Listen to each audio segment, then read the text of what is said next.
sales and exchange rate. Okay, this is a cool example. We have two tables. Um, we have a sales table. Columns we have here in sales, date, amount, and currency, and we have an exchange rate table. Okay, and what we want to do is we want to convert local currency to USD and display the rates as well, which is used. This will be using a really cool example of Windows function. So let's try to do that real fast. This is the sales table. This is my exchange rate table. Notice here the first row for INR. Okay, this is for 1st of January.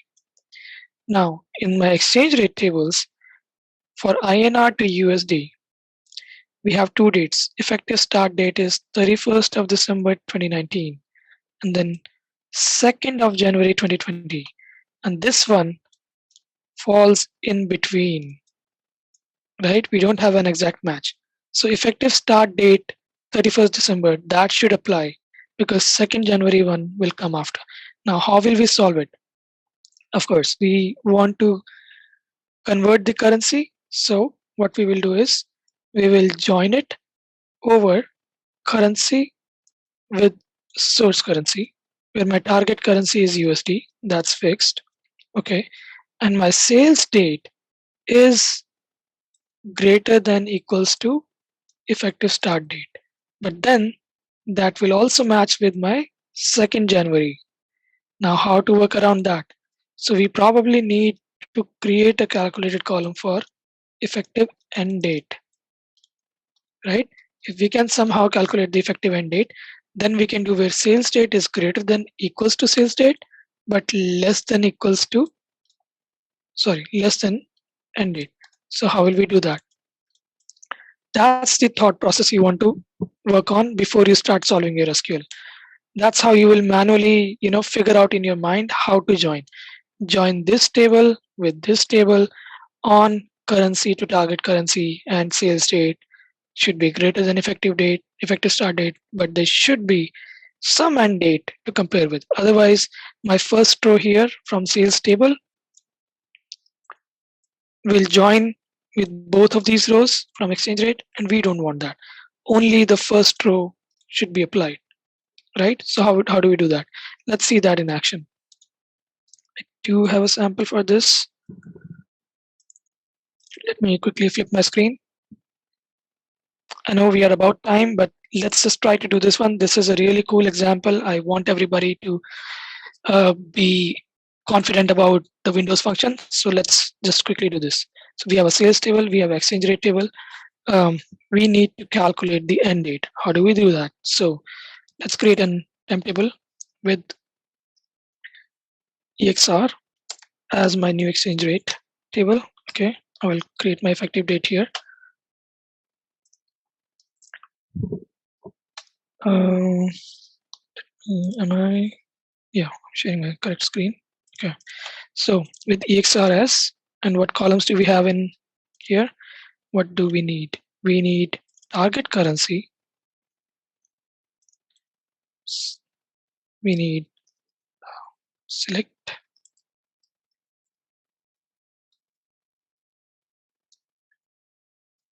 source currency, target currency.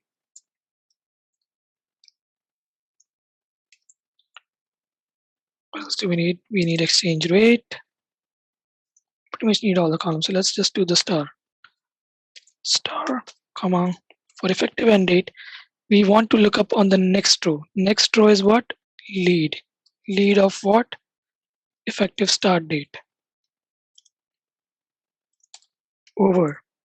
What do you want to over it with? Over every source and target currency combination, right? Source currency, target currency,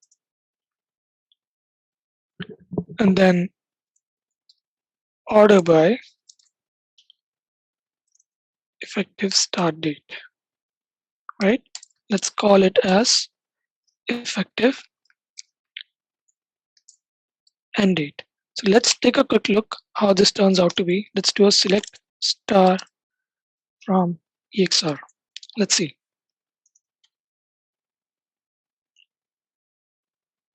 Okay, some mistake here, some technical issues. So select star.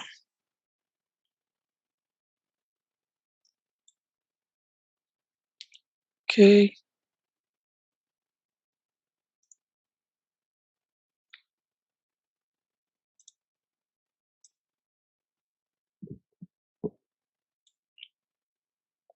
Position hidden. That's what I hate about this thing. It doesn't tell descriptive error.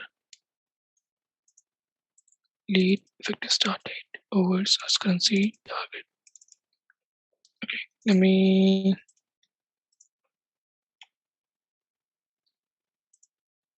figure this.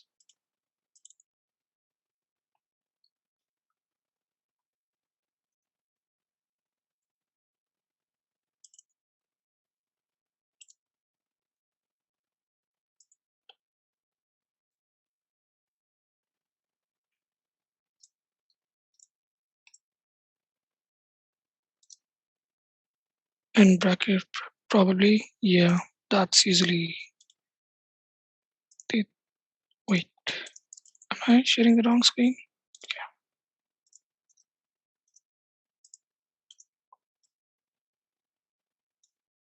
Let me do it in full screen. So select star, lead effective date, currency, target, ROI effective end date. Let's just, oh, what a blunder. I did not even selected the table name, exchange rate. No, this case sensitive or not. Usually table names are not case sensitive, but just to save time, let's quickly do this. Still an error. Let's see.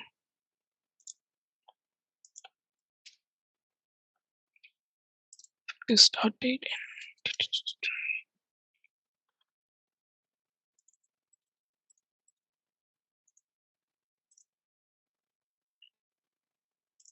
Let me just remove the first two ones.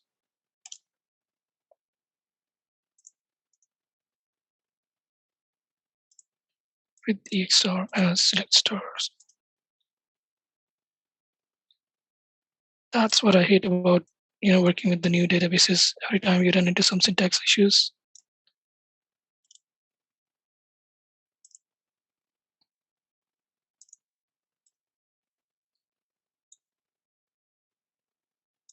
Let me just run this as is first, because when you are working with statements, then the error is not descriptive, maybe.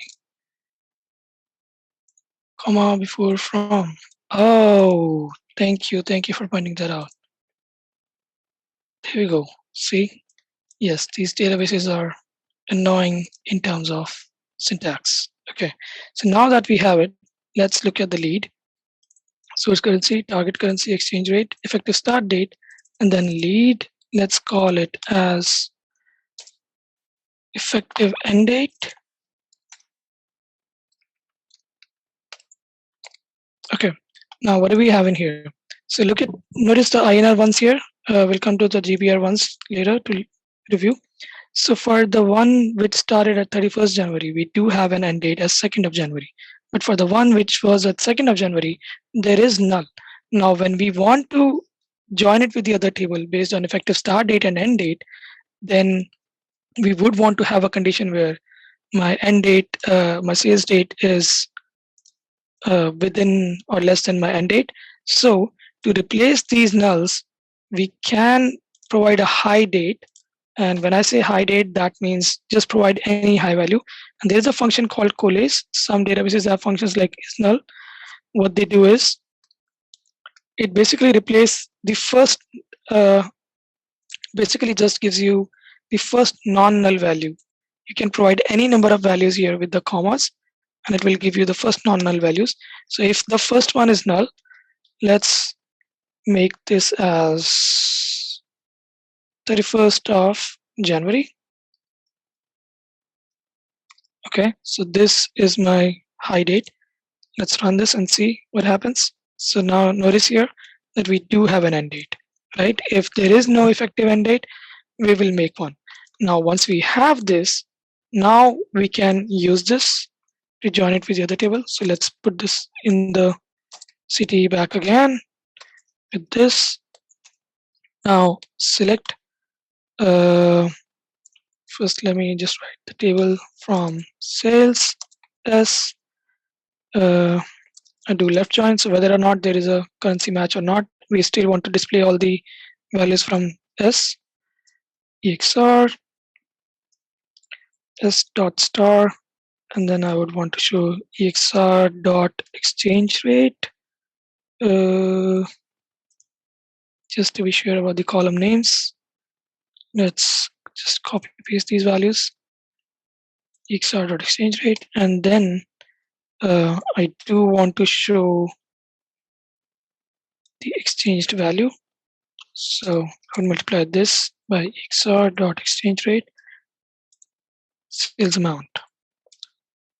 This will be, and I will call it as sales in USD. Okay.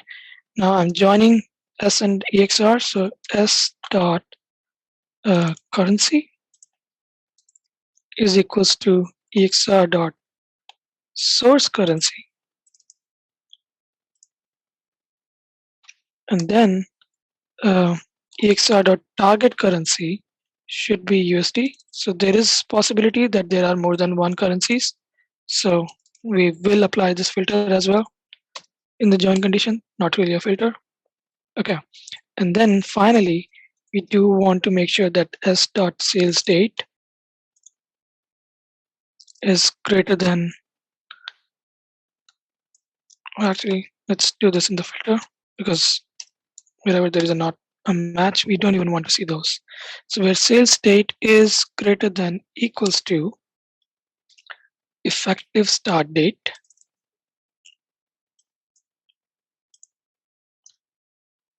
and S dot sales date is less than effective end date.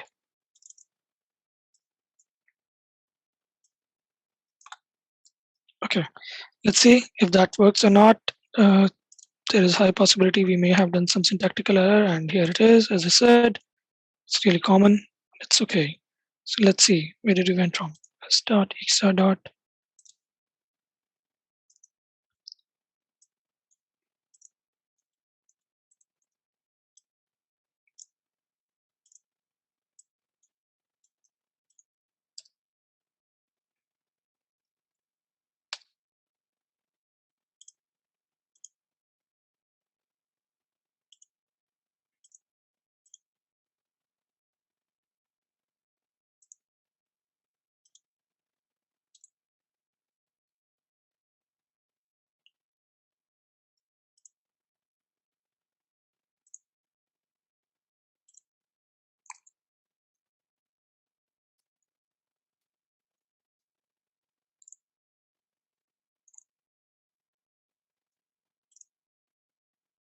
Okay, let me see this in full screen. So we calculated effective end date. Then we joined with S dot star. Sales is S, left join X. So S dot star XR dot exchange rate, S dot sales rate, XR exchange rate, sales ST. Left join EXR, S dot currency, source currency. Yeah, okay, so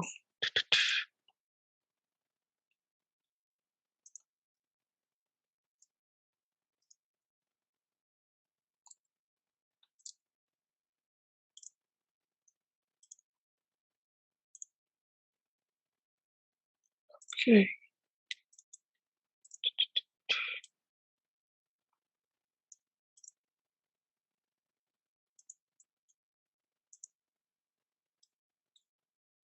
All right, so first we selected everything from exchange rate. We calculated effective end date.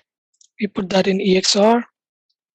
Then from the sales table, we are selecting all the columns. And from exchange EXR, we are selecting only exchange rate. And then S dot currency is X dot source currency, and target currency is hard coded to USD. Sales date is greater than or equal to effective start date, and sales date is also less than effective end date, right? So when we do that, then we will see that within that effective date, exchange rate for the first January one is 0.014, Same goes for the INR. The second one, it's for the third one. What I want to quickly show you is what happens if I do not choose the effective end date.